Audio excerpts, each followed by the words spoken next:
দেশে প্রতিদিন কোনো না কোনো ঘটনা ঘটছে এবং ঘটনাগুলোকে নিয়ে এমনভাবে কিছু ঘটনা তার পাশাপাশি ঘটে, যেগুলোকে দেখলে মাঝে, মাঝে মনে হয় যে আমরা আসলে মানুষ নাকি পায়জামা।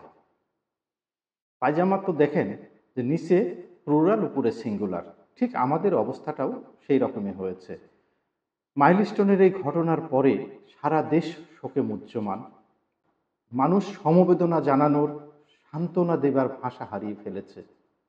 সেখানে ফেসবুকে চলছে এসব নিয়ে নানান ধরনের কসলাকসলি।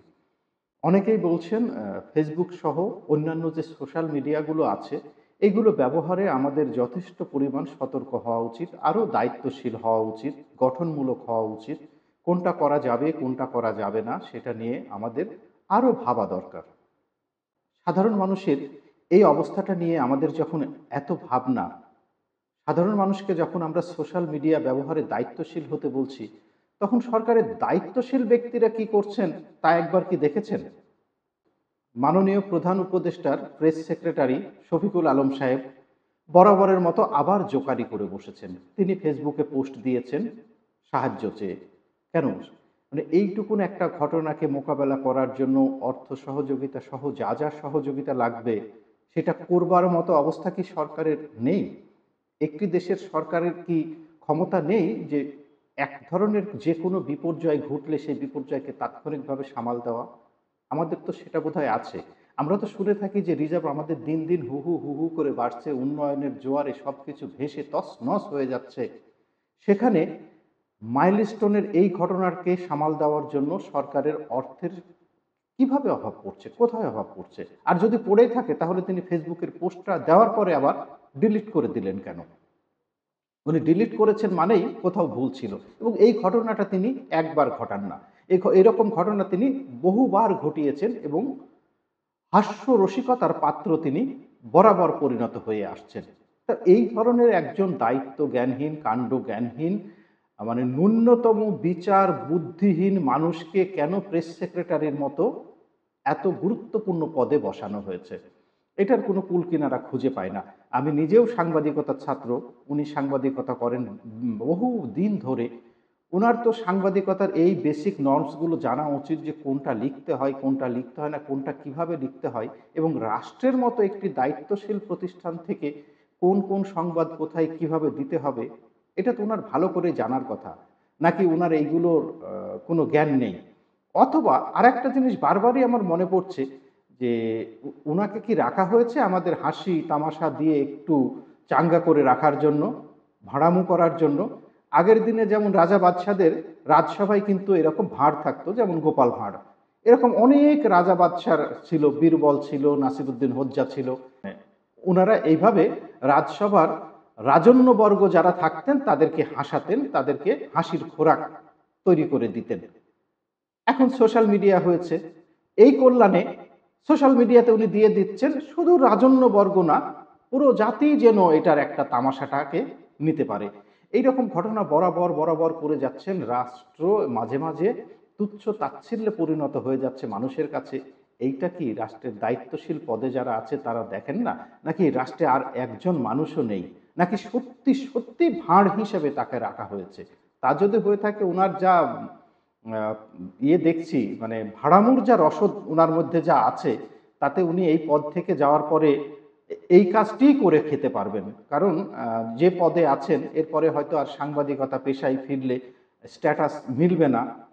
সুতরাং তখন উনি রাস্তায় এই বানর নাচানো, দাঁত খেঁচানো এবং উনার এই ধরনের উক্তি-টুক্তি সোশ্যাল মিডিয়াতে ছেড়ে বেশ পুরো ১৮ কোটি মানুষকে আনন্দে উদ্বেলিত করে তুলতে পারবেন।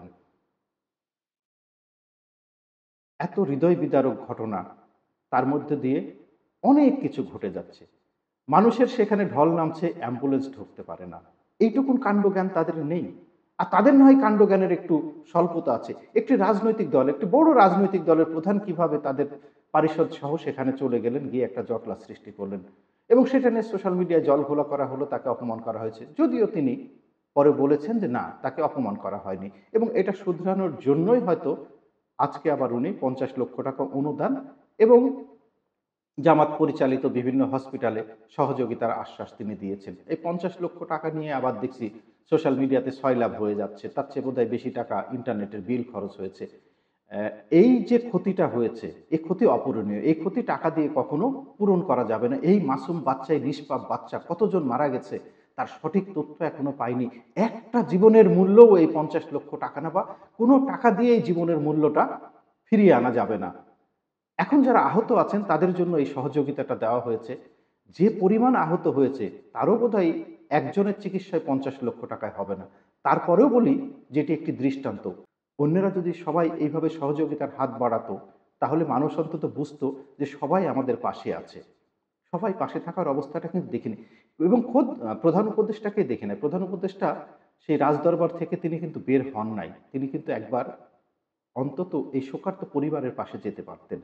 তিনি একবার শোকার্ত লোকজনকে ডেকে সমবেদনা জানাতে পারতেন। হয়তো এটা ২ দিন, ৪ দিন, ৫ দিন পরে করা হবে।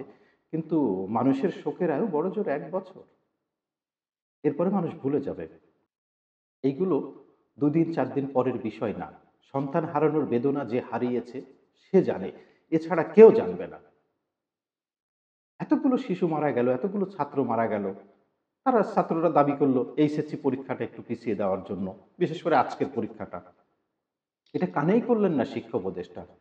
পরে করলেন কি? উনার চৈতন্য উদয় হলো ভোর ৩টার সময়। এই ভোর ৩টা আমাদের জন্য সিগনিফিকেন্ট হয়ে গেছে। এর আগে দেখেছি যে আমাদের স্বরাষ্ট্র উপদেষ্টা রাত ৩:১৫টার সময় সাংবাদিক সম্মেলন করেন। ইনিও রাত ৩টার সময় ঘোষণা দিয়েছেন আজকের পরীক্ষা স্থগিত। পোলাপান ঘুমিয়ে গেছে, যথারীতি সকালে পরীক্ষার প্রস্তুতি নিয়ে এসে দেখে পরীক্ষা হবে না।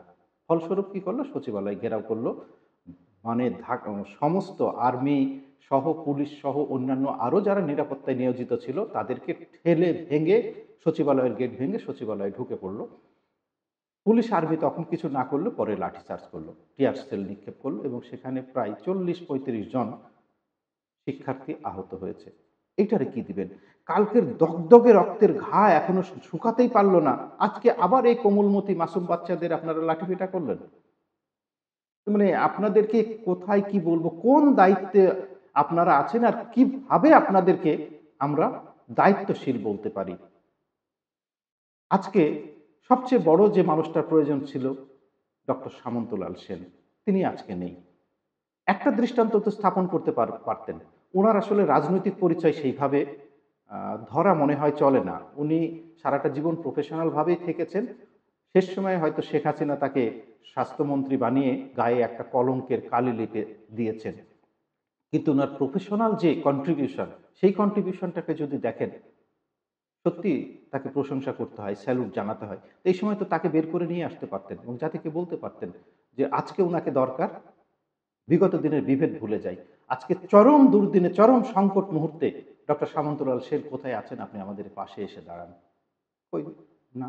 বিদেশ থেকে ডাক্তার আনা হবে, সিঙ্গাপুর থেকে ডাক্তার আনা হবে, হ্যান হবে, ত্যান হবে। এই যে হচ্ছে, হবে, হবে এই করতে, করতে কালকে আরেকটা ঘটনা ঘটবে। এদেশে প্রতিদিন একটা না একটা কোনো না কোনো ঘটনা এরকম ঘটতেই থাকে। তখন এটা আবার ধামাচাপা পড়ে যাবে। এরকম অসংখ্য ঘটনা ঘটেছে। এদেশে এইরকম ট্র্যাজেডি বহু ঘটেছে। তারপরে আর মানুষ কেউ এগুলোকে মনে রাখে না। কারণ প্রতিনিয়তই এই ধরনের ঘটনা ঘটতে থাকে। সবকিছু মিলিয়ে আসলে মাঝে, মাঝে কিছুই বুঝে উঠতে পারি না। মাঝে, মাঝে মনে হয় কিছুই করার নেই। মাঝে, মাঝে মনে হয় যে চোখ কান সবকিছু বন্ধ রেখে চুপচাপ ঘরে বসে থাকি। কথা বলার দরকার নেই, জানার দরকার নেই, শোনার দরকার নেই। কারণ শাস্ত্রে আছে, যত কম বলবেন, যত কম দেখবেন, যত কম শুনবেন, তত ভালো থাকবেন।